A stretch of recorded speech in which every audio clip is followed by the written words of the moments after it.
বন্দরনগরী চট্টগ্রামের এক সময়কার ব্যস্ততম আড়ত এলাকা আতুরার ডিপো। একসময় কোরবানির ঈদে এখানে থাকতো কয়েকশো ট্রাকের জটলা, কিন্তু সেই জৌলুস এখন কেবলই স্মৃতি। 110টি আড়ত থেকে কমতে কমতে এখন বেঁচে আছে মাত্র গুটি কয়েক।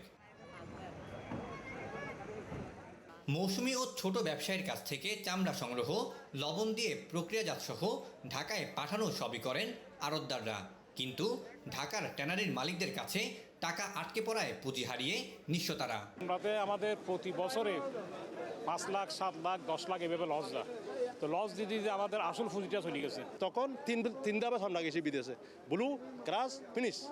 কিন্তু এখন শুধু এক ধাপে সামনে যাইতে আছে। সরকার যেভাবে বাণিজ্য মন্ত্রী যে রেটটা দিচ্ছে, রেটটা যদি মালগুলি খরিদারি করে, আশা করি আমরা ক্ষতিগ্রস্ত হব না হলে আমরা ক্ষতিগ্রস্ত হব। চামড়া সংরক্ষণের প্রধান হাতিয়ার লবণ, কিন্তু সেই লবণের দামও বস্তা প্রতি বেড়েছে 100 থেকে 150 টাকা পর্যন্ত, যেখানে একটি গরুর চামড়া সংরক্ষণে লবণ আর শ্রমিকের পেছনেই চলে যাচ্ছে 400 টাকার বেশি। 770 থেকে 780 খরচা পড়ে। এর পরে আমরা মনে করে আমরা খরিদ করার পরে যখন টানা মালিক আসবে আমাদের লোকসান হয়ে যায়। তবে মাঠ পর্যায়ের চিত্রটা আরও নির্মম। ব্যবসায়ীদের দাবি, আড়তদারদের সিন্ডিকেটের কারণেই ক্ষতিতে পড়ছেন সাধারণ চামড়া ব্যবসায়ীরা। তবে সেই অভিযোগ সঠিক না বলে দাবি আড়তদারদের। লোকসান দিতে দিতে ব্যবসায়ী কমার কারণে আজকে বলতেছে আমরা সিন্ডিকেট করছি।